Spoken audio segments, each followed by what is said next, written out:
un ancla inmutable.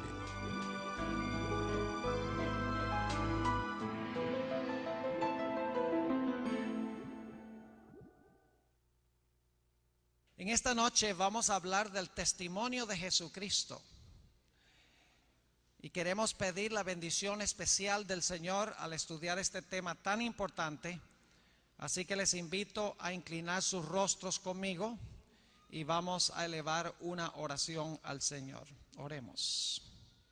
Padre Celestial, te damos gracias una vez más porque podemos comenzar estas horas de tu santo sábado reunidos en este lugar para disfrutar de la amistad y la hermandad unos con los otros, pero especialmente para disfrutar de tu compañía.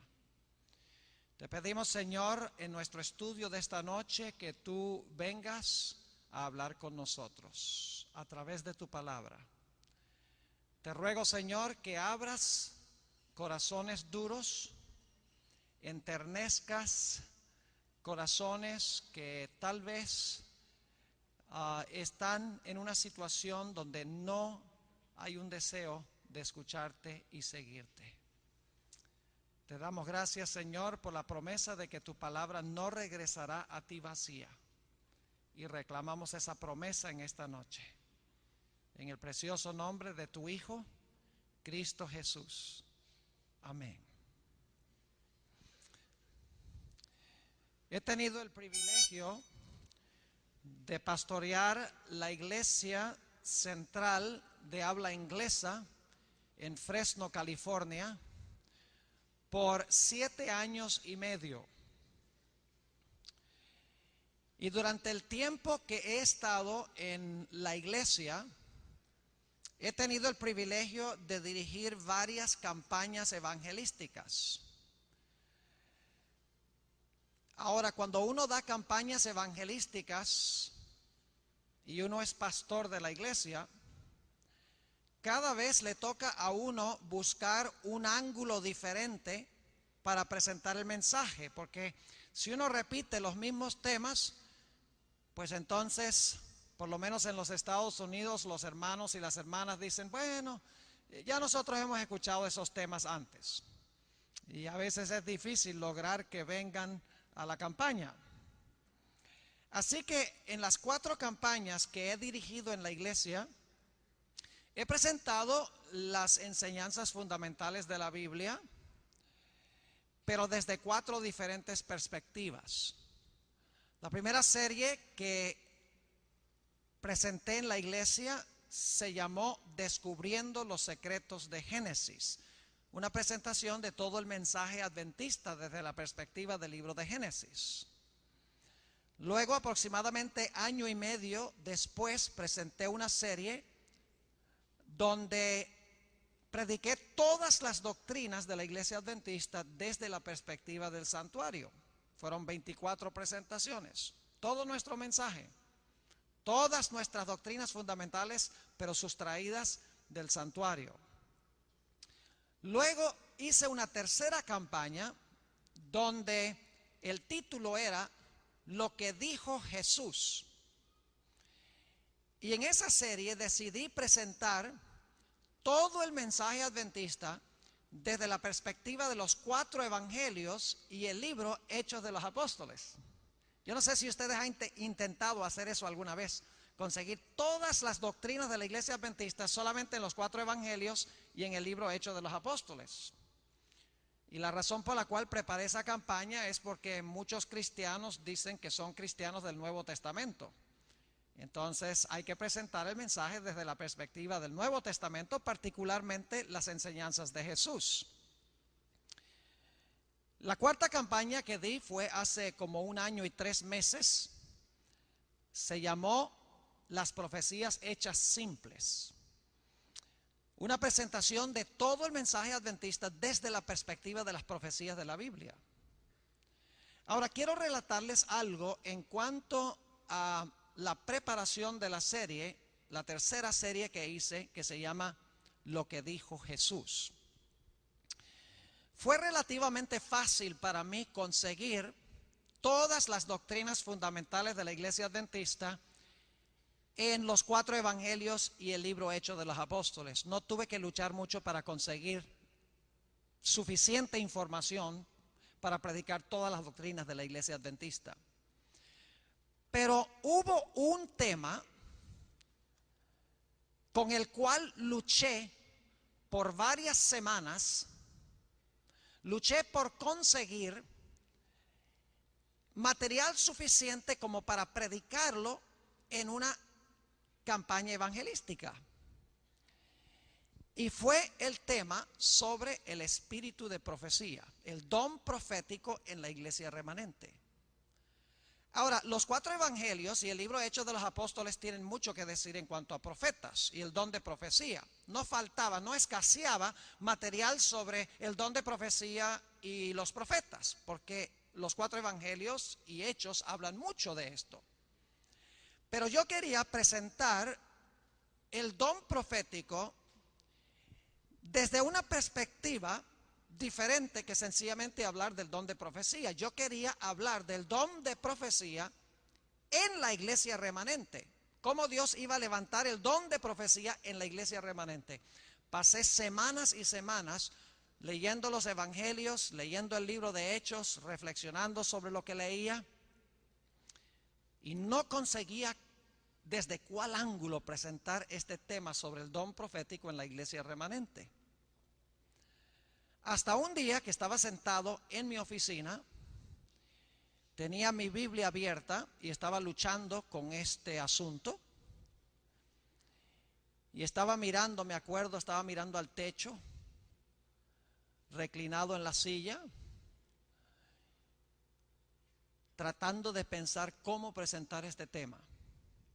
Y de repente, como si me hubiera hablado una voz, no creo que fue una voz, creo que fue nada más un pensamiento, pero es como si hubiera escuchado una voz que dijo: estudia la vida y la misión de Juan el Bautista.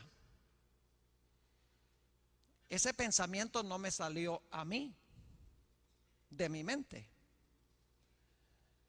A mí no me cabe duda de que en ese momento, cuando yo luchaba por semanas con la forma de presentar el espíritu de profecía en una campaña evangelística, que Dios a través de su Espíritu Santo me inculcó en mi mente ese pensamiento: estudia la vida y la misión de Juan el Bautista. Así que fue una concordancia bíblica y busqué todas las referencias a Juan el Bautista en los evangelios y en el libro de Hechos. Y lo que descubrí fue aterrador. Lo que descubrí es lo que quiero compartir con ustedes esta noche. Les voy a decir desde el comienzo para dónde vamos con este asunto. A mí no me cabe duda alguna, y ustedes van a ver por qué, de que Juan el Bautista fue llamado por Dios especialmente para preparar a un pueblo para la primera venida de Jesús. Y Dios ha llamado o llamó a Elena G. de White con el fin de preparar a un pueblo para la segunda venida de Jesús. He llegado a la conclusión de que el don profético en la iglesia adventista en realidad es paralelo al mensaje que presentó Juan a la nación judía. Y en esta noche yo quiero compartir con ustedes los resultados de esa investigación para que nosotros nos demos cuenta que Dios nos ha dado un don extraordinario, un don precioso que lamentablemente muchos hemos olvidado y estamos ignorando. Quiero comenzar nuestro estudio esta noche yendo al Evangelio según San Juan, el capítulo 1 y los versículos 19 al 22. San Juan, el capítulo 1 y los versículos 19 al 22. Aquí está hablando de Juan el Bautista. En efecto, vienen a Juan y le hacen una pregunta. Noten el versículo 19. Este es el testimonio de Juan, cuando los judíos enviaron de Jerusalén sacerdotes y levitas para que le preguntasen, ¿tú quién eres? Fíjense la pregunta, ¿quién eres tú, Juan el Bautista? Confesó y no negó. Si no confesó, yo no soy el Cristo. Y le preguntaron, ¿qué pues? ¿Eres tú Elías? Dijo, no soy. ¿Eres tú el profeta? Y respondió, no. Le preguntan a Juan, ¿eres tú el profeta? Y Juan el Bautista dice, no. Entonces surge la pregunta, si no era el profeta, ¿quién era? En el Evangelio según San Lucas, el capítulo 7 y el versículo 27, encontramos la respuesta que viene de una profecía que se encuentra en el Antiguo Testamento, en Malaquías, el capítulo 3 y el versículo 1. El ministerio de Juan había sido profetizado en Malaquías 3. Y quiero que noten que aunque Juan dice que no es el profeta, a pesar de eso, Dios llama a Juan con un nombre muy especial.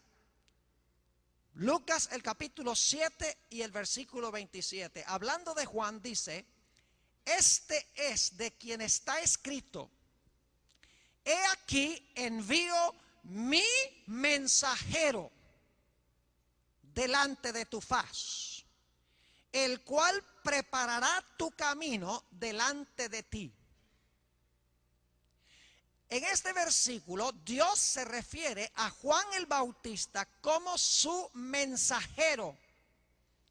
Y la profecía en Malaquías 3:1 se refiere a él como el mensajero del Señor. Así que él dice, yo no soy el profeta, pero Dios dice, es el mensajero del Señor. Ahora, quiero que noten otro dato interesante en cuanto a Juan. Juan 5 y el versículo 31 al 33 nos indica que Juan el Bautista tenía el testimonio de Jesucristo. No crean ustedes que el testimonio de Jesucristo lo tiene solamente la iglesia remanente.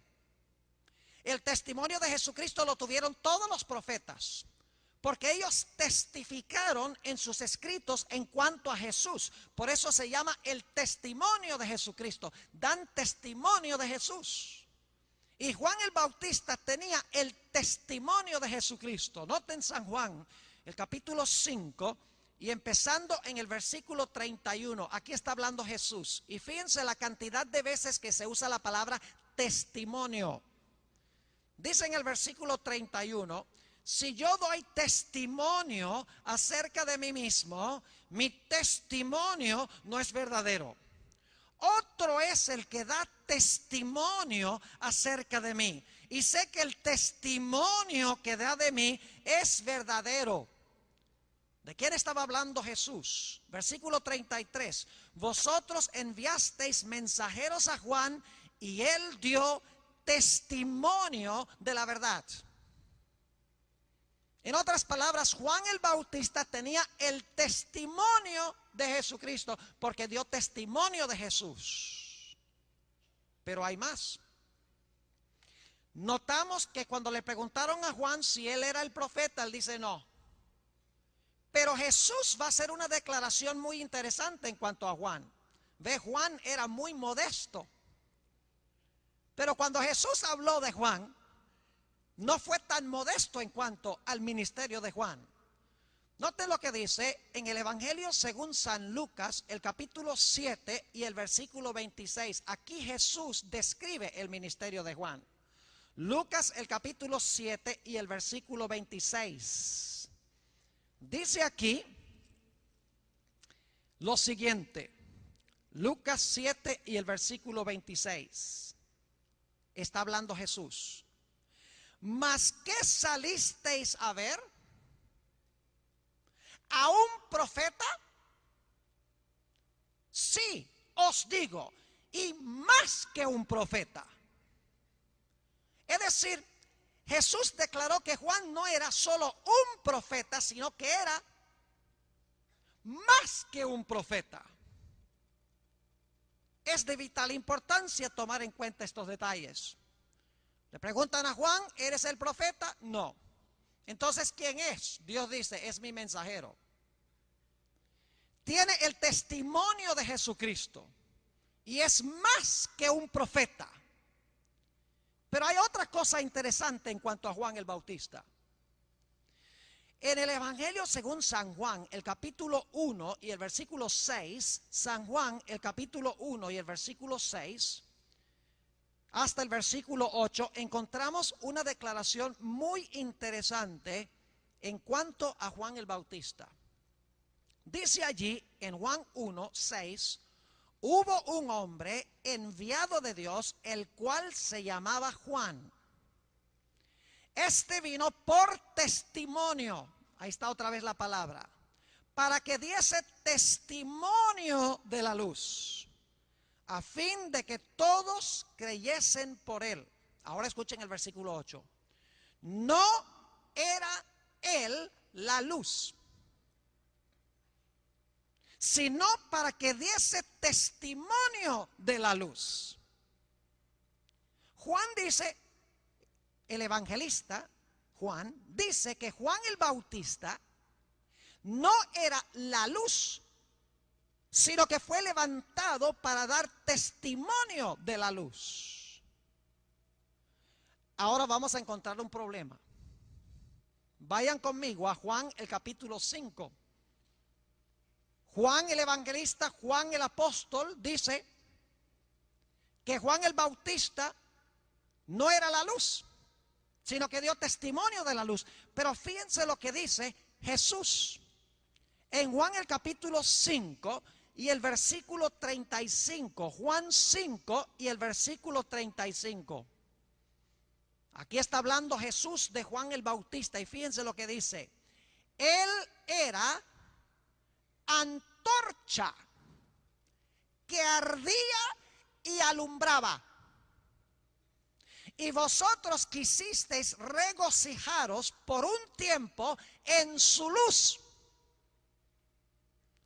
Dice que Juan el Bautista dio luz, porque Jesús le dijo a los judíos a quienes les estaba hablando, ustedes se recrearon por un tiempo en la luz que dio Juan. Ahora, ¿cómo entendemos esto? En Juan 1 dice que no era la luz, aquí dice que Juan dio luz.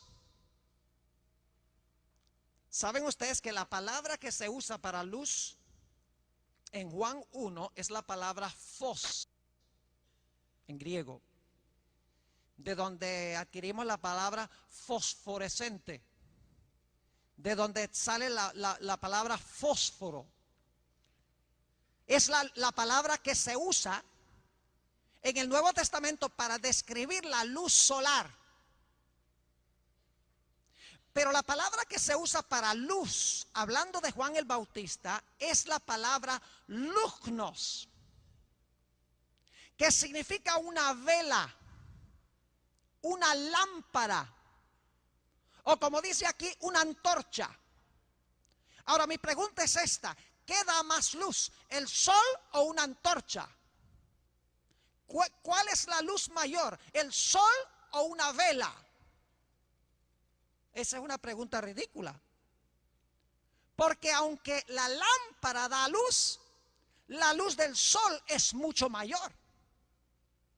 Es decir, que Juan el Bautista no era la luz mayor, sino que era una luz menor cuyo propósito era llevar a la luz mayor. Y por si acaso alguno duda de eso, el siguiente versículo en Juan 5, 36, Jesús, después de decir que Juan era antorcha que ardía y alumbraba, y vosotros quisisteis regocijaros por un tiempo en su luz, dice Jesús, mas yo tengo mayor testimonio que el de Juan. Juan tenía la luz menor, cuyo propósito era apuntar hacia la luz mayor. Era una luz menor para llevar a la luz mayor. Ahora, lo interesante es que Juan el Bautista no era un profeta canónico. Ahora, lo que quiero decir con eso es que Juan el Bautista no escribió ningún libro que encontramos en la Sagrada Escritura. él era un profeta extracanónico. Es decir, no escribió nada que está incorporado en la Sagrada Escritura. Pero no por eso era menos profeta que los profetas que escribieron libros de la Biblia. Sencillamente él era una luz menor cuyo propósito era alumbrar a la luz mayor. Pero no era un profeta que escribió un libro que está incluido en la Sagrada Escritura. Ahora, lo interesante al examinar San Juan 5 es que nos damos cuenta que había otra fuente que daba testimonio de Jesús. No solamente Juan, una fuente extracanónica, fuera del canon bíblico, en el sentido de que no escribió ningún libro de la Biblia, sino que había otra fuente que también daba testimonio de Jesús y era una fuente canónica, era parte del canon bíblico. Noten lo que dice Juan, el capítulo 5 y el versículo 39, Juan 5, 39. Ya nos dimos cuenta que Juan, la luz menor, dio testimonio a Jesús, la luz mayor, pero había otra fuente que también daba testimonio de Jesús y era una fuente escrita. Dice en Juan 5 y el versículo 39, escudriñad las escrituras. Posiblemente la mejor traducción sería escudriñáis las escrituras. Es decir, ustedes escudriñan las escrituras, porque a vosotros os parece que en ellas tenéis la vida eterna y ellas son las que dan testimonio de mí. Así que había dos fuentes que daban testimonio de Jesús. Estaban en primer lugar las escrituras del Antiguo Testamento y estaba este otro profeta que no tiene ningún escrito incorporado en la Sagrada Escritura, en el Antiguo Testamento. Un profeta canónico y un profeta extracanónico cuyo propósito es alumbrar las páginas de los escritos de los profetas en el Antiguo Testamento. Tal vez les puedo explicar cuál era el propósito por el cual Dios levantó a Juan. Los judíos se jactaban de tener las escrituras, pero habían torcido las escrituras, estaban viviendo en oscuridad, no veían en las escrituras a Jesús. Y por lo tanto Dios dijo, voy a levantar a Juan el Bautista para que Juan el Bautista alumbre las profecías del Antiguo Testamento para que ellos puedan comprender que esas profecías se cumplen en Jesús. Es decir, los judíos tenían las escrituras, se jactaban de las escrituras, decían nosotros tenemos a Moisés, nosotros tenemos los profetas, pero estaban desobedeciendo los escritos. Y por lo tanto Dios levanta a un profeta, Juan el Bautista, y dice, voy a ayudarles en su comprensión de las escrituras, en su comprensión del Antiguo Testamento. Les voy a levantar a Juan para que él apunte a Jesús, para que todos puedan ver que Jesús es el centro del Antiguo Testamento. Y les puedo dar un ejemplo de esto. Cuando Juan el Bautista bautizó a Jesús, apuntó al maestro y le dijo a la muchedumbre, he aquí el Cordero de Dios que quita el pecado del mundo. Pregunto, ¿era esa nueva luz? ¿Era eso un concepto que la gente nunca había oído? Claro que no. Cuando ellos oyeron, he aquí el Cordero de Dios que quita el pecado del mundo, Juan sencillamente estaba tomando las escrituras y se las estaba aplicando a Jesús en ese instante, en ese momento. Porque cuando Juan el Bautista dijo, he aquí el Cordero de Dios, inmediatamente en la mente de un judío iba a surgir, Cordero, Cordero, Isaías 53, como Cordero fue llevado al matadero y no abrió su boca, Cordero, Cordero, Adán sacrificó 2 corderos, Cordero, Cordero, se sacrificaban corderos siempre en el servicio del santuario. Es decir, el propósito por el cual Juan el Bautista introduce a Jesús como el Cordero de Dios es para que la gente inmediatamente cuando oyen que Jesús es el Cordero de Dios, vayan a las Escrituras y digan, vamos a estudiar estas profecías para ver en qué sentido este hombre es el Cordero de Dios. Es decir, el propósito de Juan fue alumbrar las páginas del Antiguo Testamento para que la gente se pudiese dar cuenta de que Jesús estaba en el centro de las Escrituras. La gente lo había olvidado, estaban en oscuridad. Por lo tanto, Dios levanta una luz menor para alumbrar las páginas del Antiguo Testamento para que la gente pueda comprender claramente el mensaje que habían olvidado, ignorado. Juan el Bautista, en otras palabras, tenía el propósito de iluminar las páginas de las Escrituras para que la gente pudiera ver a Jesús en las Escrituras. Los judíos se jactaban y decían: nosotros tenemos a Moisés, no necesitamos ninguna otra voz profética, con Moisés nos basta. Note lo que dice San Juan, el capítulo 5. Y el versículo 39 y 40, ya leímos el 39, dice: escudriñad las Escrituras, porque a vosotros os parece que en ellas tenéis la vida eterna, y ellas son las que dan testimonio de mí. Y no queréis venir a mí para que tengáis vida. Es decir, ustedes estudian las Escrituras y no quieren venir a mí, de quien hablan las Escrituras. Es decir, ustedes no entienden las Escrituras. Por eso Dios levanta a Juan para alumbrar las Escrituras, para que la gente las pueda comprender. Versículo 45 del mismo capítulo, Jesús dice: no penséis que yo voy a acusaros delante del Padre. Hay quien os acusa, Moisés, en quien tenéis vuestra esperanza. Porque si creyeseis a Moisés, es decir, los escritos de Moisés, me creeríais a mí, porque de mí escribió él. Pero si no creéis en sus escritos, ¿cómo creeréis a mis palabras? Juan el Bautista no trajo ninguna nueva doctrina, ninguna nueva enseñanza, ningún nuevo concepto que ya no se encontraba en las Escrituras del Antiguo Testamento. Aún el bautismo de Juan se conoce de que el bautismo existía ya de antemano. La historia de Naamán en el Antiguo Testamento, cuando fue y se zambulló 7 veces debajo del agua, quedó sano de la lepra. Los judíos sabían que la lepra era símbolo del pecado. Ya ellos tenían el concepto del bautismo, de la purificación por agua.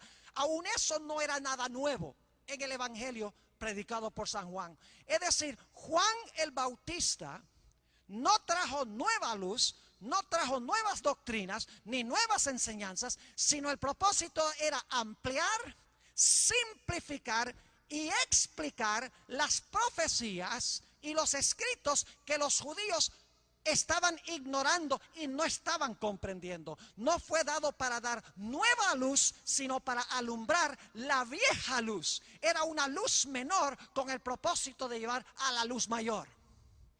Permítame darles un ejemplo para que puedan entender lo que estoy diciendo. Cuando yo recién llegué a la iglesia que estoy pastoreando, una noche fui al cuarto a donde se encuentran las máquinas para grabar cassettes, porque tenía que conseguir un cassette que me había pedido alguien. Entré a ese cuarto, nunca había estado allí. Era una noche oscura, el cuarto estaba completamente oscuro. Entré y claro, lo primero que hice fue pasar la mano por la pared para tratar de conseguir el switch de la luz. Y fui por todas las 4 paredes buscando dónde prender la luz, moviendo la mano arriba y abajo, y no conseguía dónde prender la luz. Intenté varias veces, di 2 o 3 vueltas al cuarto para tratar de conseguir el switch de la luz. No podía conseguirlo porque estaba en tinieblas, estaba en oscuridad. Así que decidí de que iba a ir a mi oficina para buscar una linterna, para ver si con la linterna podía conseguir el switch de la luz, porque en ese cuarto hay montones de cassettes por todas partes. Y por lo tanto fui a mi oficina, traje una linterna y con la linterna empecé a buscar dónde prender la luz. Y mientras buscaba, no era capaz de conseguir dónde prender la luz. Yo dije, yo sé que hay luz porque yo veo un bombillo ahí en el techo.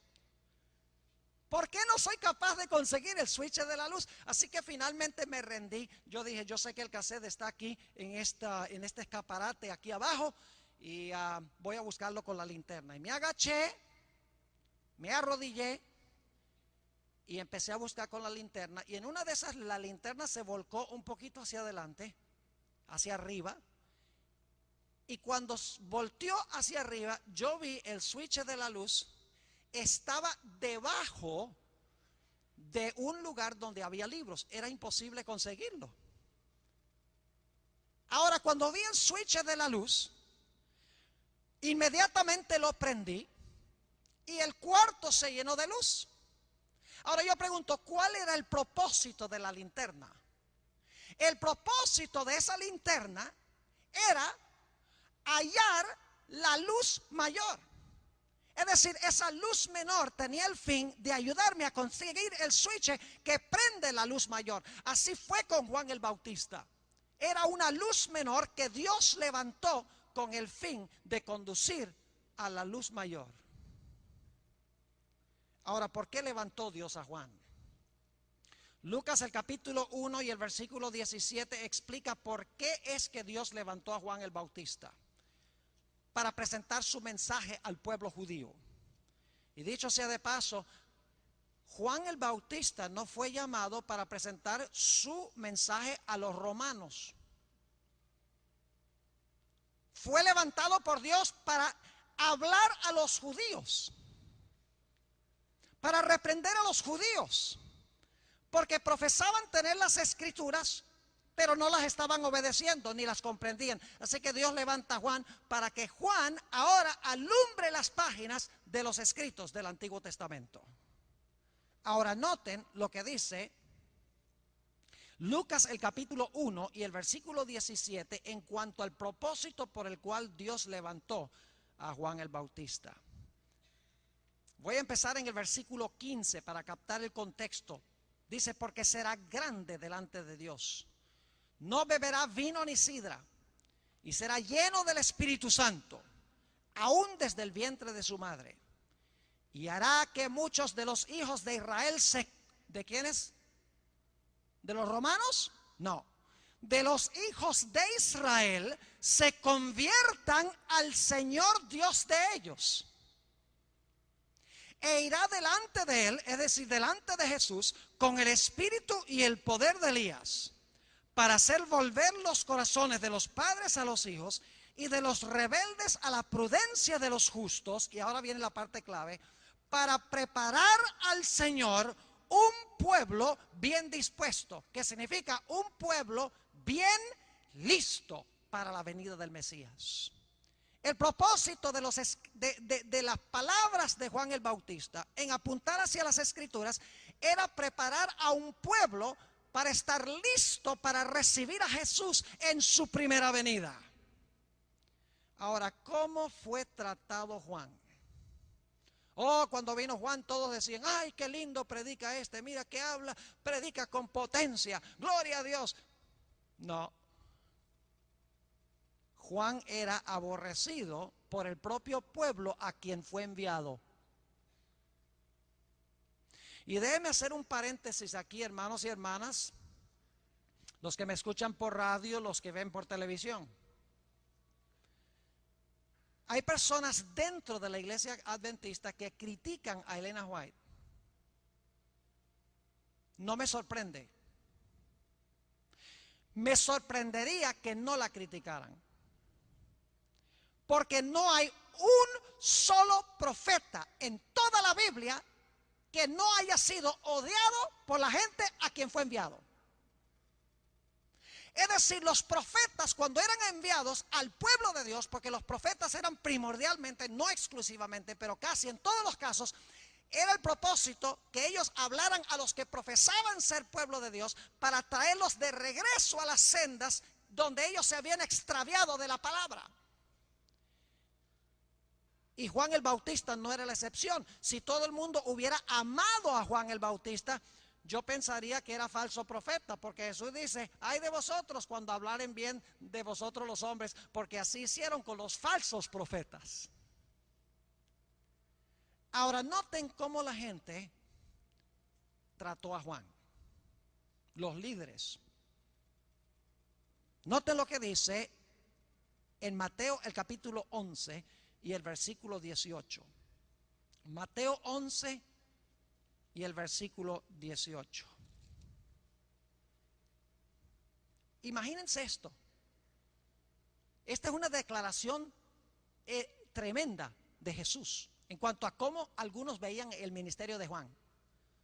Dice, porque vino Juan, que ni comía ni bebía, y dicen, demonio tiene. Es decir, le estaban atribuyendo el don profético de Juan al demonio. Terrible. Noten Lucas 7, 29 y 30. Otro texto que habla de la forma como el propio pueblo a quien fue enviado trató a Juan.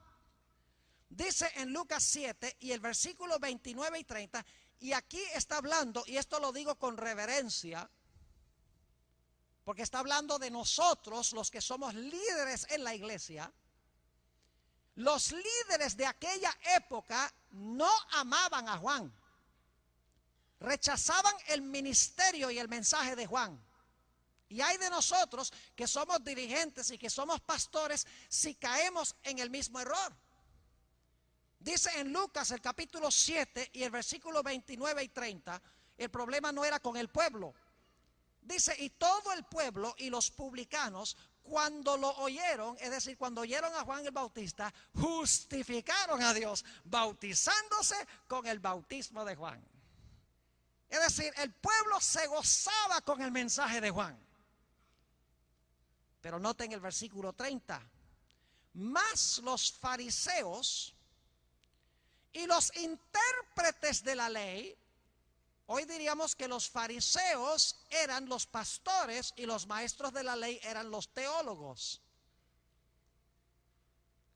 Y escuchen bien, me incluyo yo en esos grupos, porque yo soy pastor. Yo tengo que tener cuidado con este mensaje también. Yo no estoy apuntándole el dedo a ningún pastor, a ningún dirigente, porque yo estoy en la misma situación con ustedes. Yo soy también líder, soy también pastor. Pero fíjense lo que dice el versículo 30. Mas los fariseos y los intérpretes de la ley desecharon los designios de Dios respecto de sí mismos, no siendo bautizados por Juan. Es decir, rechazaron el mensaje de Juan. Inclusive se enojaron porque el pueblo amaba el mensaje de Juan. Un texto más sobre cómo la gente trató a Juan. Mateo el capítulo 17 y el versículo 12 y 13. Mateo 17 y el versículo 12 y 13. Aquí está hablando Jesús y dice lo siguiente. Mas os digo que Elías ya vino y no le conocieron. Está hablando aquí de Juan el Bautista. Y no le conocieron, sino que hicieron con él todo lo que quisieron. Es decir, lo ultrajaron, lo maltrataron, lo trataron como les dio la gana. Y luego dice Jesús, así también el Hijo del Hombre padecerá de ellos. Es decir, si tú tratas mal a la luz menor, últimamente también vas a tratar a la luz mayor, que es Jesús. Porque despreciaron a Juan, dice Jesús, me van a hacer la misma cosa a mí. Si el don de profecía es el testimonio de Jesucristo, si yo rechazo el testimonio de Jesucristo, estoy rechazando a Cristo, a quien el profeta está apuntando.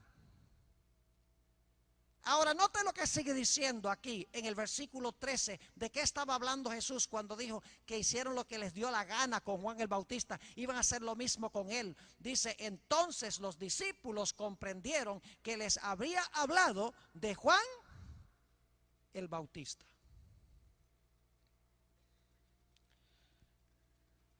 Ahora les voy a decir algo muy solemne e importante. Los profetas no eran perfectos. Los profetas tenían debilidades. Los profetas crecían en su conocimiento de la verdad a medida que Dios les revelaba la verdad. A veces los profetas tenían un conocimiento parcial, hablaban cierta cosa y luego Dios les revelaba más luz y lo que no comprendían se aclaraba. Y era injusto tomar lo primero que ellos creyeron, donde su conocimiento era limitado y parcial, y no tomar en cuenta el desarrollo de la verdad como Dios se lo dio al profeta. Ahora, Juan el Bautista es un ejemplo de esto. Ustedes recuerdan que cuando el Señor Jesucristo vino para ser bautizado de Juan,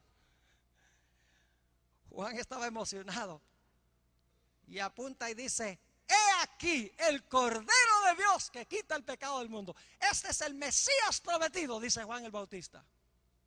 ¿Saben ustedes que Juan el Bautista no tenía claro de que iba a haber la primera y la segunda venida? Si ustedes leen Mateo 3, que no tenemos tiempo de leer en esta noche, si leyeran Mateo el capítulo 3, ustedes van a darse cuenta que Juan el Bautista creía de que el Mesías iba a venir solo una vez, iba a establecer su reino eterno en este mundo. Él no entendía que el Mesías iba a venir a sufrir, iba a morir y luego después iba a pasar un tiempo y ese mismo Mesías iba a regresar en su venida gloriosa. Él pensaba que la venida gloriosa era en ese momento cuando viniera el Mesías. Tenía un concepto limitado del Mesías. Y cuando el Señor Jesucristo empezó a hablar de amor y ama a los romanos y ama a los publicanos y empezó a mezclarse con las prostitutas y con los pobres y con los pecadores, Juan el Bautista empezó a dudar en cuanto a Jesús. No entendía cómo este Jesús cuadraba con el concepto parcial que él tenía en cuanto al Mesías.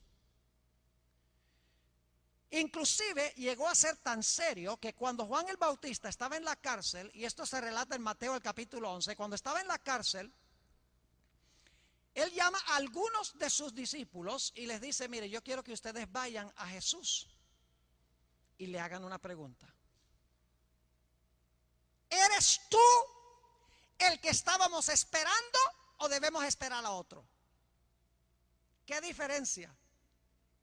Al principio, este es el Cordero de Dios que quita el pecado del mundo. Más adelante, cuando Jesús no cuadraba con el concepto del Mesías que tenía Juan, él dice: ¿eres tú en verdad el que estábamos esperando o debemos esperar a otro? Y dice la Biblia que Jesús no contestó la pregunta inmediatamente cuando vinieron los mensajeros de Juan. Sencillamente les dijo: quédense aquí y miren lo que voy a hacer todo el día. Y Jesús ese día abrió los ojos de los ciegos, sanó paralíticos, curó leprosos, echó demonios. Y al final del día le dijo a Jesús a los mensajeros de Juan: regresen ahora ustedes a Juan y cuéntenle las cosas que ustedes han visto. Y dice el deseado de todas las gentes que cuando los discípulos de Juan regresaron y le contaron lo que habían visto ese día, Juan dijo: yo no entiendo todo lo relacionado con el Mesías, pero este es el que estábamos esperando. Y se empezaron a aclarar sus ideas en su mente. Es decir, los profetas crecen en su conocimiento de la verdad. Cuando no tienen plena comprensión de algo, con el transcurso del tiempo Dios lo aclara y lo amplía. Y es injusto tomar lo que dijeron al principio, que es un conocimiento parcial, y decir que siempre creyeron eso y que Dios no lo aclaró con el transcurso del tiempo. Y la razón por la cual digo esto es porque Elena White, y me voy a adelantar un poco, Elena G. White al principio, después de 1844, creía que la puerta de la gracia se había cerrado para el mundo.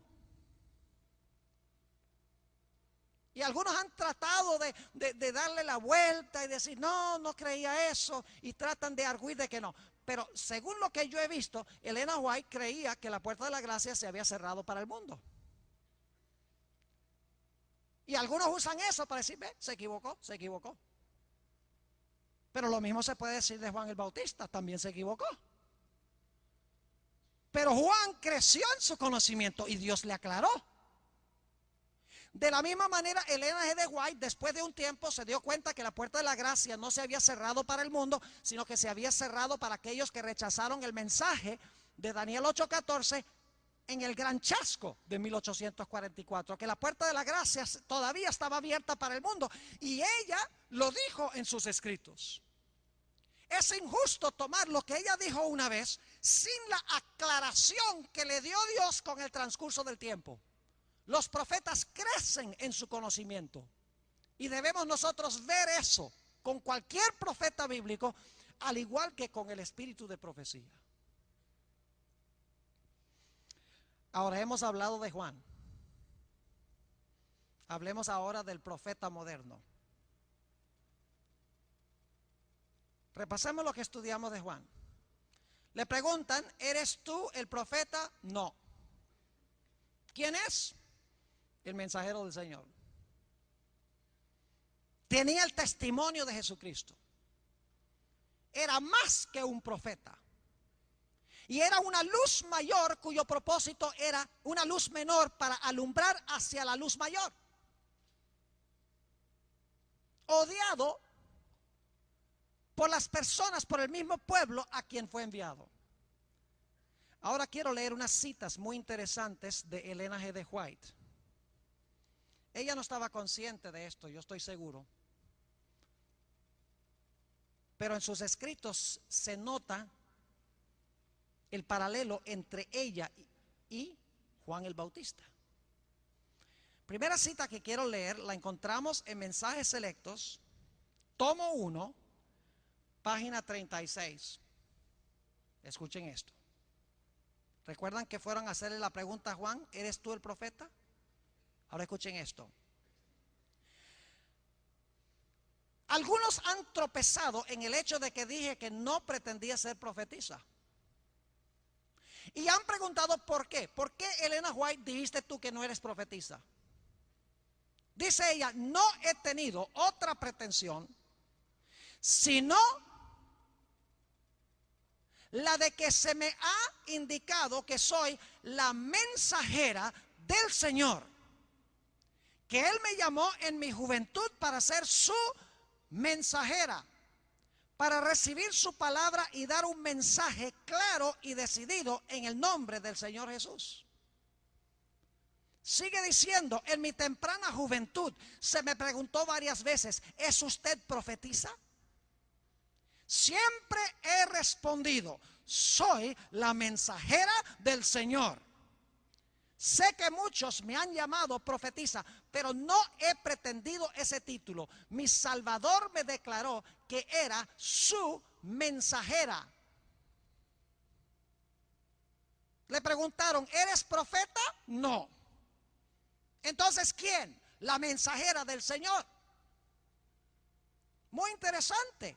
Lo mismo dijo Juan, pero hay más. La Biblia nos dice que la iglesia remanente iba a tener también el testimonio de Jesucristo. Note lo que dice Apocalipsis el capítulo 12 y el versículo 17. Apocalipsis 12, 17. Hablando de la última iglesia, del remanente final de Dios. La iglesia que iba a levantar la verdad en alto en los últimos días. Dice, entonces el dragón se llenó de ira contra la mujer que representa la iglesia. Y se fue a hacer guerra contra el resto de la descendencia de ella, los cuales guardan los mandamientos de Dios y tienen el testimonio de Jesucristo. La iglesia remanente final iba a tener el testimonio de Jesucristo. ¿Y qué es el testimonio de Jesucristo que iba a tener la última iglesia? En Apocalipsis 19 y el versículo 10, el mismo apóstol Juan, escribiendo en el libro de Apocalipsis, explica qué es el testimonio de Jesucristo. Dice allí en Apocalipsis 19 y el versículo 10, y yo me postré a sus pies para adorarle. Y él me dijo, mira, no lo hagas. Yo soy consiervo tuyo y de tus hermanos que retienen el testimonio de Jesús. Adora a Dios porque el testimonio de Jesús es el espíritu de la profecía. El testimonio de Jesús es el espíritu de profecía. Y según Apocalipsis 12, 17, la iglesia remanente iba a tener el espíritu de profecía, iba a tener el testimonio de Jesucristo. Es decir, debemos esperar que la iglesia remanente tenga alguien que tuvo el mismo don que Juan el Bautista. Y va a ser una mujer que cuando le pregunten que es profeta, dice no. Entonces, ¿quién? La mensajera del Señor. Pero hay más. Recuerdan que Juan el Bautista dijo, yo no soy profeta, pero Jesús dijo que era más que un profeta. Noten lo que dice Elena White en Mensajes Selectos, tomo 1, en la página 40. Dice ella, mi obra incluye mucho más de lo que significa ese nombre, es decir, el nombre profeta. Me considero a mí misma como una mensajera a quien el Señor le ha confiado mensajes para su pueblo. Es decir, ella dice, mi labor es la labor de un profeta, sí, pero es una labor mucho más grande que la de un profeta. Juan el Bautista dijo la misma cosa. Ahora, otra cosa muy interesante en cuanto a Elena G. de White es lo que ella dijo en cuanto a sus escritos. ¿Recuerdan que Juan el Bautista era la luz menor cuyo propósito era llevar a la luz mayor? Fíjense lo que dice la sierva de Dios en el Mensajes Selectos, tomo 3, la página 30. Escuchen la terminología. Dice ella, poco caso se hace a la Biblia. Y por esto el Señor ha dado una luz menor para guiar a los hombres y a las mujeres a la luz mayor. Se refiere a sus escritos como la luz menor y que la intención de esos escritos es llevar a la luz mayor. Fíjense qué paralelos tan interesantes. ¿Eres profeta? No. Entonces, ¿quién? La mensajera del Señor. Tenía el testimonio de Jesucristo, según el libro de Apocalipsis. Es más que un profeta y es una luz menor cuyo propósito es llevar a la luz mayor. Y el propósito final del espíritu de profecía es preparar a un pueblo para la segunda venida, como Juan el Bautista preparó a un pueblo para la primera venida. Y dicho sea de paso, Elena G. de White no tiene ningún libro que está incluido en la Biblia, en la Sagrada Escritura. Ella es una profetisa extracanónica, es decir, ella está fuera del canon bíblico. El propósito de ella no es añadirle capítulos o libros a la Biblia. El propósito de ella es alumbrar sobre las páginas de la Biblia para clarificar, simplificar, ampliar las verdades ya dadas. Es más, Elena G. de White no da ni una sola doctrina en sus escritos que no se pueda presentar desde la Biblia sola. Ella sencillamente ilumina las páginas de la Biblia, clarifica, amplía y nos ayuda a entender mejor la Sagrada Escritura. Especialmente a un pueblo que dice, nosotros somos el pueblo del libro, nosotros nos guiamos solamente por la Biblia y la Biblia sola. Pero muchos que dicen nos guiamos por la Biblia y la Biblia sola están violando los principios más fundamentales de la Biblia.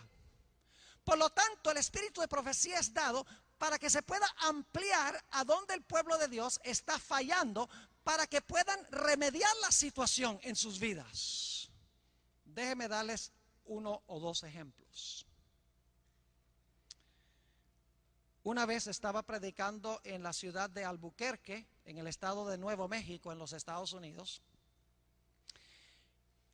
Y estaba manejando el carro o el auto,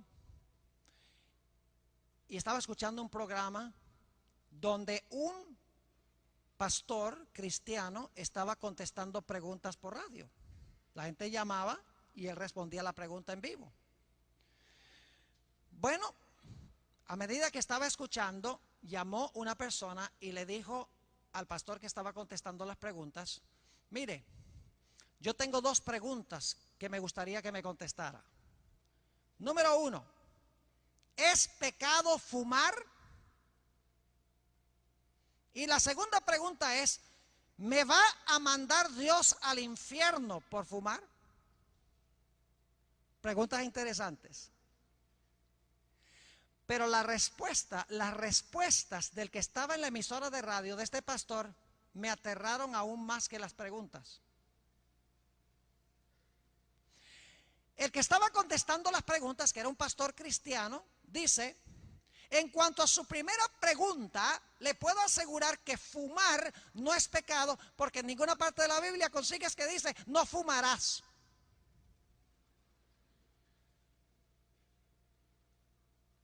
Y nos guiamos por la Biblia sola. Como la Biblia no dice no fumarás, está bien fumar. Pero lo que me aterró fue la respuesta a la segunda pregunta. Le dice con respecto a su segunda pregunta, que si por fumar Dios lo va a enviar al infierno, no se preocupe, que más rápido va a llegar al cielo. Claro, porque el que estaba contestando las preguntas creía que si se moría más rápido llegaba al cielo. Si se moría de cáncer. Yo no podía creer lo que estaba escuchando de un pastor cristiano. Es verdad que la Biblia no dice no fumarás, pero la Biblia sí dice que nuestro cuerpo es templo del Espíritu Santo. La Biblia también dice que nada inmundo entrará al cielo. ¿Han visto los pulmones de un fumador? La Biblia también dice claramente que debemos vencer los deseos de la carne.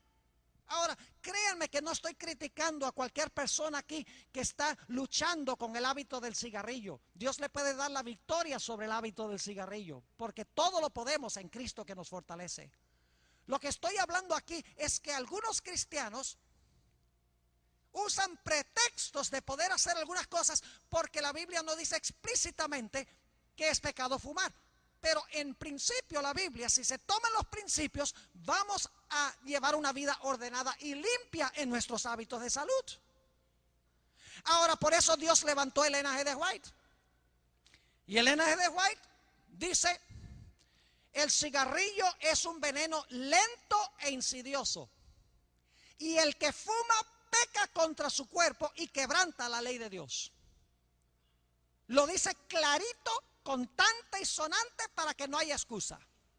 Está Ellen G. de White añadiéndole a la Biblia porque dice que está mal fumar. No, lo que está haciendo es ampliando el principio bíblico y lo está aplicando en una situación específica, como dice ella, para que el pueblo de Dios quede sin excusa. Lo mismo podríamos decir del café y otros hábitos.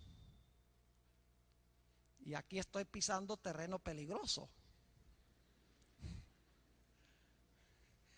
Y estoy hablando de café frío también. Le hago una buena propaganda a Coca-Cola, o una mala propaganda, digamos, a Coca-Cola. La cafeína también destruye el cuerpo. Ah, pero la Biblia dice la Biblia no dice no tomarás Coca-Cola. Así que puedo tomar Coca-Cola si quiero. No, señor.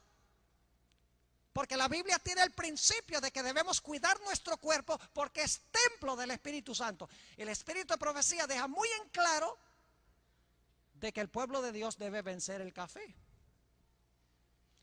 ¿Saben lo que se ha proliferado en los Estados Unidos ahora? Aquí no, en la villa. No se llama la villa ya. No aquí en Libertador San Martín. Porque ustedes tienen la buena fortuna de que no tienen cine, sino en la casa. Pero no tienen un lugar que se llama cine. En los Estados Unidos se ha vuelto común para la juventud, la vasta mayoría, frecuentar el cine. Dice en la Biblia, nunca dice que no podemos ir al cine. Y es verdad, la Biblia no dice no irás al cine, no irás al teatro. La Biblia no dice eso. Así que por eso podemos ir al teatro, podemos ir al cine, porque la Biblia no lo prohíbe específicamente. No, porque la Biblia tiene principios. Por ejemplo, 2 Corintios 3, donde dice que somos transformados a la imagen de lo que nosotros vemos. Mientras contemplamos a Jesús, somos transformados a su imagen. Lo contrario es verdad también, que mientras contemplamos la violencia, el sexo ilícito, la mentira y todas estas cosas, reflejamos eso que estamos viendo. Y a veces los jóvenes de la iglesia vienen y me dicen: pastor, Yo no le veo nada malo a ir al cine. Y yo le digo, pues yo voy a estar orando para que Dios te arregle los ojos. Pues que es un problema de vista. Para que Dios, a través del espíritu de profecía, Elena White dice que no se debe ir al teatro. No había cine en ese tiempo, pero ella dice, el teatro exalta la violencia, el sexo, la mentira, un mundo imaginario. Dice, no vayan. ¿Está añadiéndole Elena G. White a la Sagrada Escritura? No. Lo que está haciendo es ampliando las cosas para que sepamos cómo prepararnos en detalles específicos para la venida del Señor. Es una ayuda que nos da Dios para que podamos obedecer los principios bíblicos en cada detalle de nuestra vida si amamos a Jesús. Permítame leerles una cita aquí. Se encuentra en el tomo 2 de Joyas de los Testimonios, páginas 280 y 81. Y escuchen bien, Elena G. White misma dijo que si el pueblo de Dios hubiera estado obedeciendo la Biblia, Dios nunca la hubiera levantado a ella.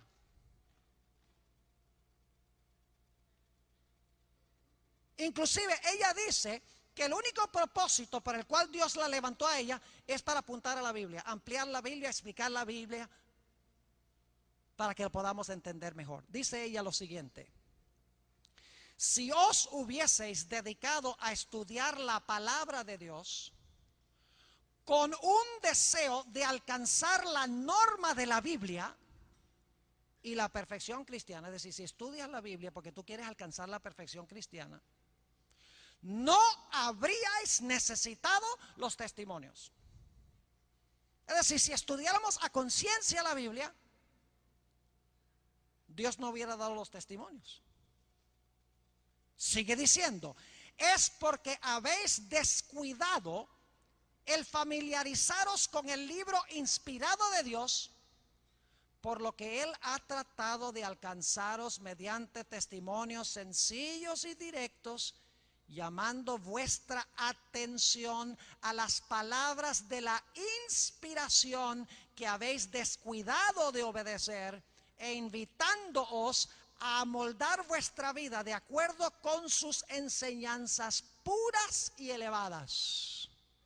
Sigue diciendo, los testimonios escritos, escuchen bien, los testimonios escritos no son dados para proporcionar nueva luz, sino para impresionar vívidamente en el corazón las verdades de la inspiración ya reveladas. El deber del hombre hacia Dios y sus semejantes ha sido especificado distintamente en la palabra de Dios. Es decir, si tú quieres saber cuál es tu deber para con Dios y tus semejantes, está clarito en la Sagrada Escritura. Entonces, ¿para qué el espíritu de profecía? Sigue diciendo, sin embargo, son pocos entre vosotros los que obedecen a la luz dada. Igual que los judíos en el tiempo de Jesús tenían la Biblia, pero no la estaban obedeciendo. Sigue diciendo, en cuanto a sus escritos, no son sacadas a relucir verdades adicionales. Es decir, en sus escritos no hay nueva luz. En sus escritos no hay nuevas doctrinas, nuevas enseñanzas que no están en la Biblia. Dice, no son sacadas a relucir verdades adicionales, sino que Dios ha, escuchen bien, simplificado por medio de los testimonios las grandes verdades ya dadas, y en la forma de su elección las ha presentado a la gente para despertar e impresionar su mente con ellas, a fin de que todos queden sin excusas. En el día del juicio tú no vas a decir, pero Señor, tú no dijiste que no debía ir al cine, tú no dijiste que no debía fumar, tú no diste este y el otro detalle específico. Dios va a decir, si hubieran leído los principios de la Biblia con el deseo de alcanzar la perfección cristiana, hubieras sabido que necesitabas hacer cambios en tu vida. Te di inclusive los testimonios para especificar en detalle cómo aplicar esos principios a los aspectos específicos de la vida. Y por lo tanto, los que usen la excusa de que se rigen solo por la Biblia, y violan los principios de la Biblia, según el espíritu de profecía, van a quedar sin excusa. Quiero explicarles brevemente, ya concluyendo nuestro tema, por qué Dios levantó a Elena G. de White para el pueblo remanente. Y lo quiero explicar hablando un poco de otro profeta, o tal llamado profeta, que se levantó en la misma época que Elena White. Ahora voy a mencionar una denominación religiosa. No he hecho nada esta semana para mencionar nombres de denominaciones, pero voy a mencionar esta denominación. Y les digo una cosa, los miembros de esta denominación son gente muy buena. Aman a Dios, tienen altos valores familiares y son muy cuidadosos con sus principios de la salud. Me refiero a los mormones. ¿Cuántos de ustedes alguna vez han recibido una visita de un mormón? Hay bastantes aquí. Vienen dos jóvenes, muchas veces son gringos, con su camisa blanca, su corbata oscura y montando bicicleta. ¿Sí o no? Y muchachos bien arregladitos, bien parecidos. Es decir, dan buen testimonio. Y llegan a la casa, ¿y qué es el primer estudio bíblico que le dan? ¿Cuál es? ¿Cuál es el primer estudio bíblico? Los que han recibido los mormones saben que el primer estudio bíblico que ellos le dan es sobre cómo llegó a existir el libro de Mormón y por qué José Smith es un verdadero profeta.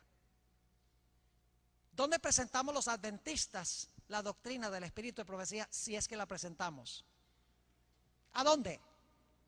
Al final. Yo siempre presento el espíritu de profecía al final de mis conferencias. Pero los mormones presentan al puro principio. El primer estudio bíblico es tratar de persuadirnos a nosotros de que José Smith fue un verdadero profeta y que su traducción del libro de Mormón de un idioma antiguo egipcio es un libro tan confiable como la Biblia.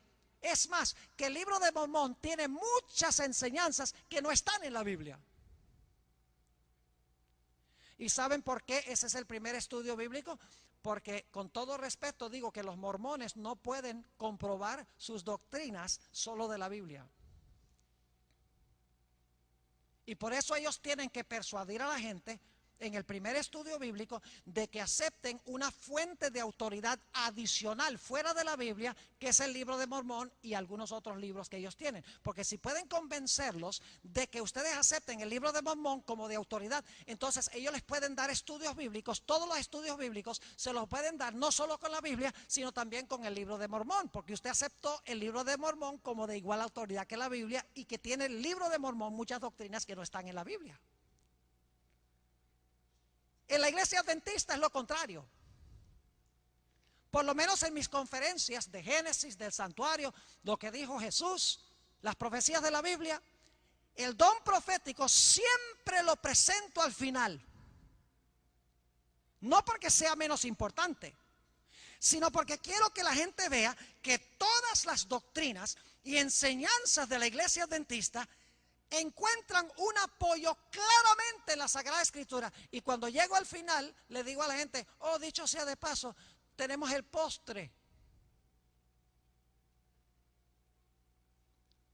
Tenemos en nuestra iglesia un profeta y les doy este estudio bíblico. Tengo 8 diferentes ángulos bíblicos por los cuales presentar el espíritu de profecía. 8 sermones diferentes. Estoy predicando solamente uno esta noche. Y les digo, mire, usted se ha dado cuenta que todo lo que yo he enseñado es de la Biblia. Y les explico por qué Dios levantó los escritos de Elena G. de White, para que pudiéramos saber un poquito mejor, ampliado, simplificado, explicado los principios bíblicos a circunstancias específicas en nuestra vida, para que nos quede más claro. Y les digo, no es necesario, si usted pide la ayuda del Espíritu Santo y anhela alcanzar la perfección cristiana, usted ni siquiera necesitaría el espíritu de profecía. Pero es porque ignoramos nosotros los principios bíblicos que Dios ha dado, el espíritu de profecía. El espíritu de profecía es como un telescopio. Cuando usted pone un telescopio mirando al cielo, ¿el telescopio inventa las estrellas? No. ¿El telescopio le ayuda a ver estrellas que no ve a simple vista? Claro que sí. Las estrellas están ahí. Pero el telescopio magnifica el cielo para que pueda ver estrellas que no se ven a simple vista. Lo mismo sucede con el espíritu de profecía. Todos los principios están en la Biblia. Lo que hace Elena G. White es enfocarlos como un telescopio para magnificar lo que se encuentra en la Sagrada Escritura.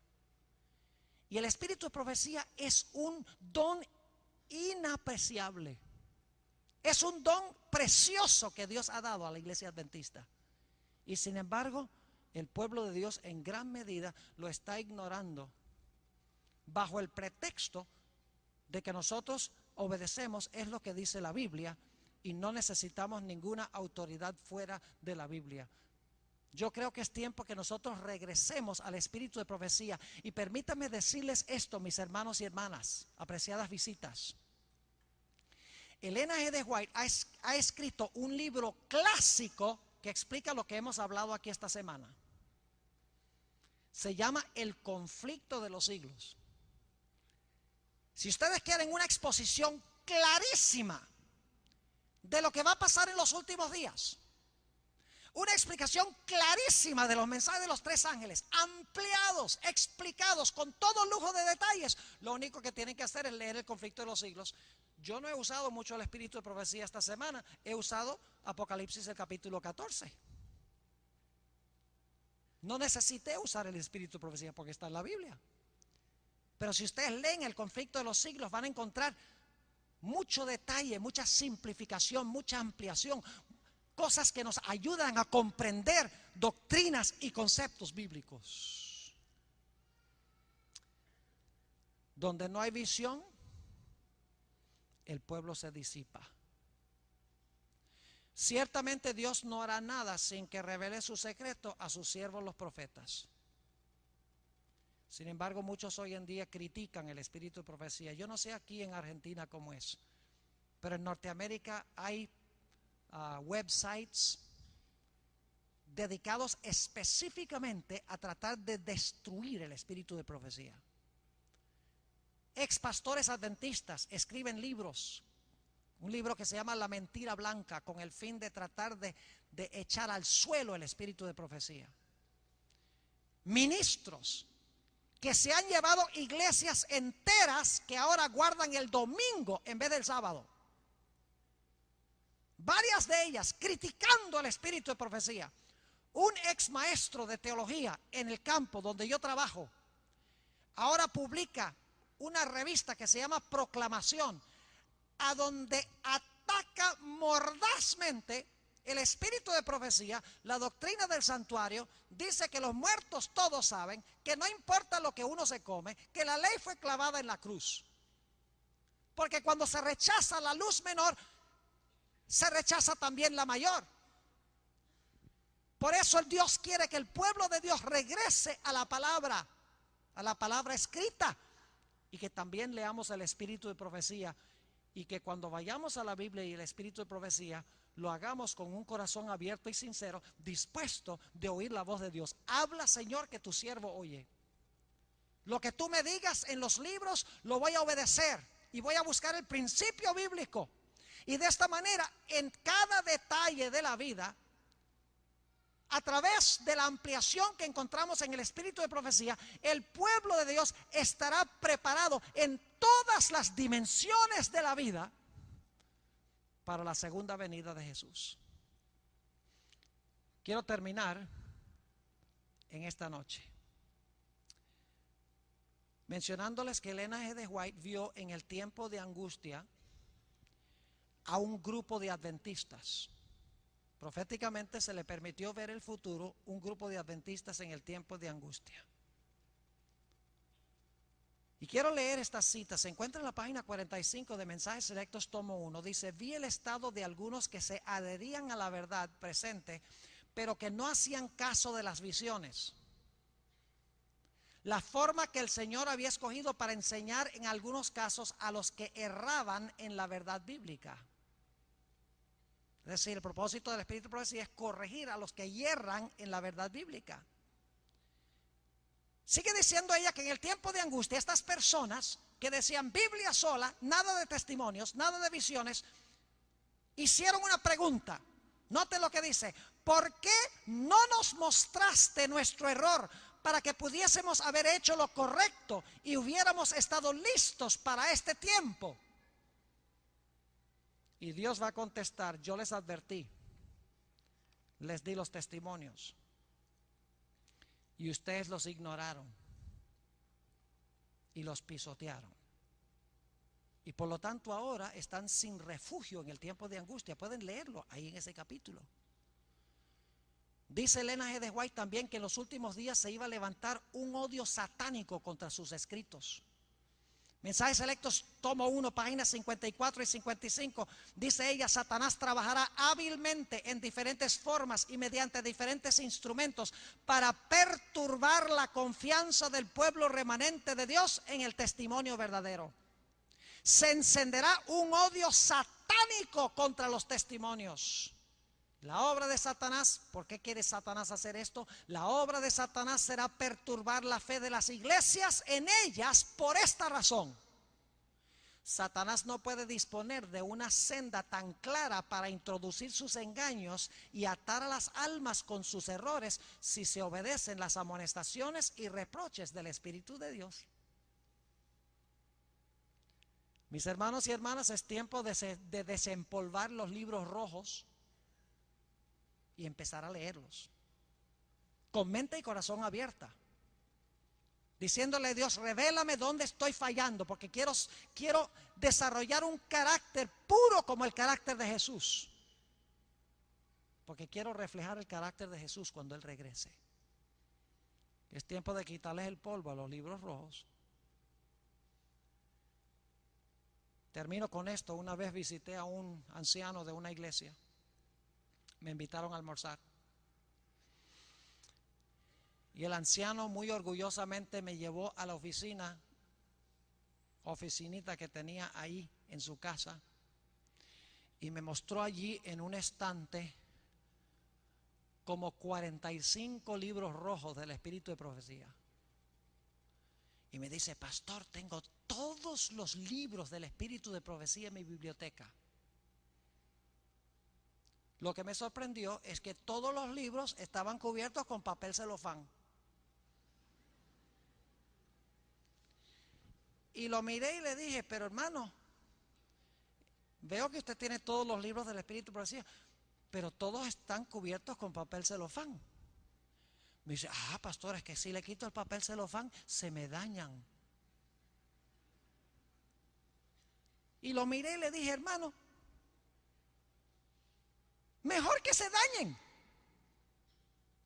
De nada vale tener todos los libros ahí en el estante. Hay que quitarles el celofán, hay que abrirlos, hay que acabarlos, hay que leerlos, hay que ponerlos bien viejitos, que se le caigan las páginas, y poner nuestras vidas en armonía con este precioso don que Dios ha dado a la iglesia. En esta noche voy a hacer un llamado específico a los adventistas. El tiempo se ha ido. Tuvimos varias cosas antes del sermón esta noche, pero yo quiero hacer un llamado especial en esta noche a los adventistas. Los que no son adventistas, déjenme decirles: busquen un libro de Elena G. de White, lean El conflicto de los siglos, lean El deseo de todas las gentes, lean El camino a Cristo. Van a cobrar una bendición inmensa de leer este material. Va a ser una bendición. Va a transformar y cambiar su vida para bien. Quiero que escuchemos ahora al cuarteto cantar el himno Quiero ser cristiano. El Espíritu de Profecía tiene el propósito de hacernos menos cristianos. Escuchemos las notas Y luego cuando termines de cantar la primera estrofa voy a hacer un llamado específico a aquellos que están en nuestro medio que son adventistas del séptimo día. Escuchemos las palabras de este himno. Yo quisiera ser cual Cristo, de corazón, de corazón.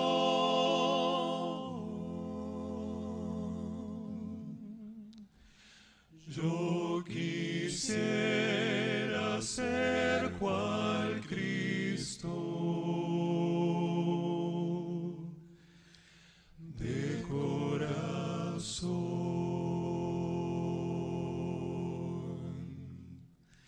de corazón, de corazón,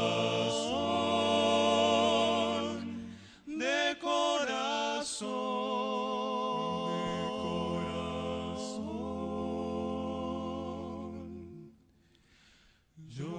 Quisiera ser cual Cristo,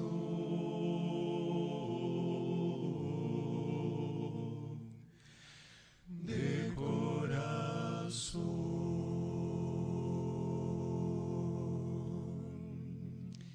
El desafío que les quiero lanzar en esta noche a los que son adventistas es el siguiente.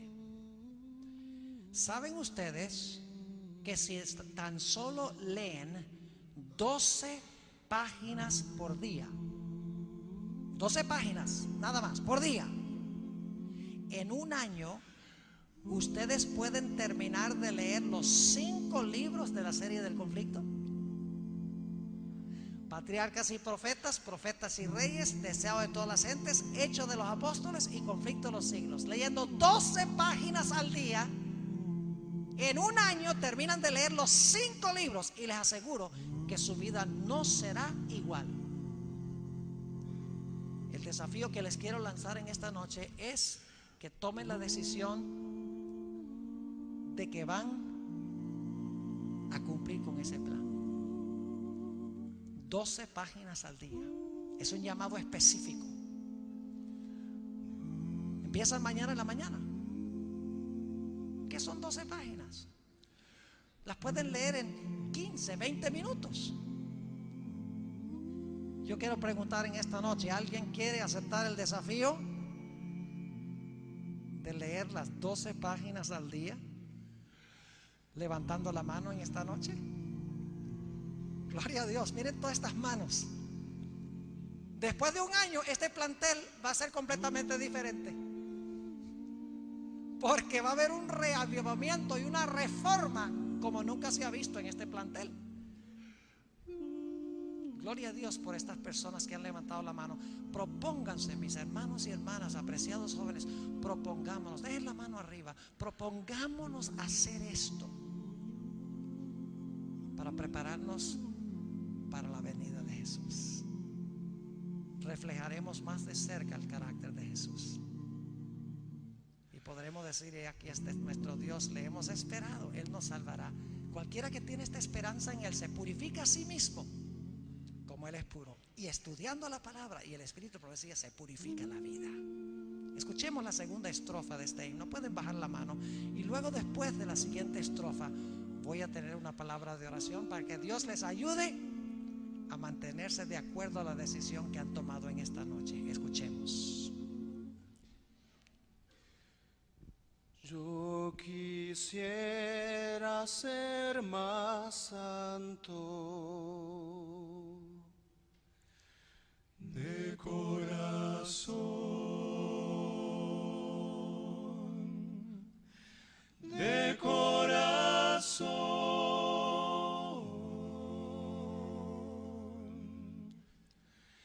Yo quisiera ser más santo, de corazón, de corazón, de corazón, de corazón.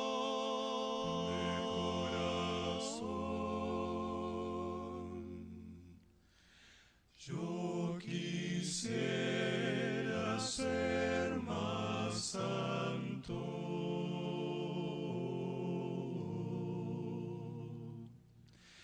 De corazón.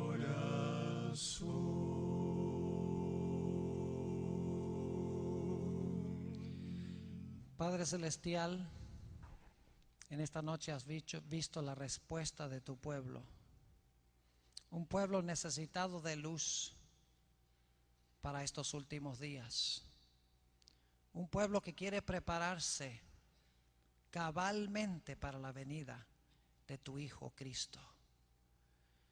En esta noche, Señor, yo quiero pedirte que ayudes a cada persona que ha levantado la mano para que a partir de mañana lean las 12 páginas por día. No como un ejercicio académico, sino con el fin de comer la carne y beber la sangre del Hijo de Dios en el estudio de tu palabra. Te pido, Señor, que bendigas también a aquellas personas en nuestro medio que no son adventistas. El tema de esta noche ha sido probablemente nuevo para ellos. Ayúdales también a investigar estas cosas, para que también puedan disfrutar de la magnífica bendición del espíritu de profecía. Te damos gracias, Señor, por habernos dado esta luz menor que lleva a tu palabra la luz mayor. Te damos gracias porque amplías, simplificas, explicas de una forma tan sencilla y clara tu palabra, como hiciste con Juan el Bautista. Señor, estamos cansados de vivir en este mundo de sufrimiento, clamor, dolor y muerte. Queremos ir al cielo y queremos vivir en la tierra nueva. Queremos que Jesús venga pronto. Señor, inculca en nuestro corazón ese anhelo intenso de estar con Jesús. Te damos gracias por escuchar nuestra oración, pues te lo pedimos en el nombre de tu precioso Hijo, incomparable Hijo, Cristo Jesús. Amén. Amén.